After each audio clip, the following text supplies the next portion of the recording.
Well, there have been 1,024 measles outbreaks so far this year. That's compared to just 200 last year.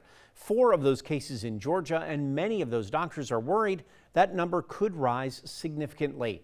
I spoke with an infectious disease doctor who offered some insight and advice to help deal with this latest medical malady. The important symptoms would be development of very high fever, development of high fever, runny nose, and rash. The rash usually starts on the face, so it would be behind the ears, around the hairline. It spreads along the face and then onto the body and the extremities.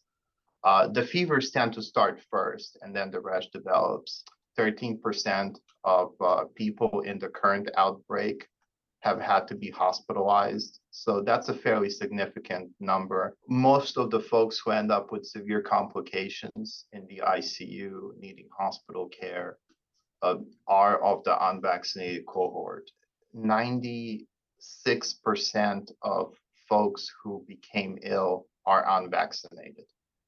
So that essentially just tells you how much of a risk it creates by being unvaccinated.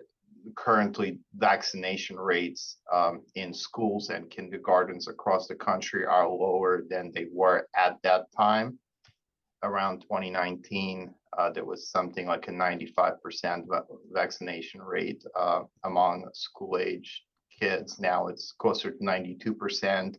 The population really needs a vaccination rate of about 85 to 95% to maintain herd immunity, which means that even if someone is unvaccinated, there is sort of protection for general population. It's a 2-part vaccine.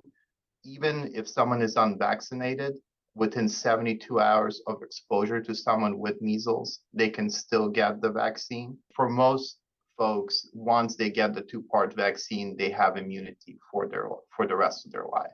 I would encourage people to consider the severe consequences, such as severe pneumonia, severe ear infections, severe diarrhea, severe brain infections. And these are not so rare of complications as to be ignored. The geography of the cases has been extensive. With the summer coming and people traveling more and people interacting more, it's almost inevitable that a case will occur, or many cases will occur. So I don't think anyone should be off their guard.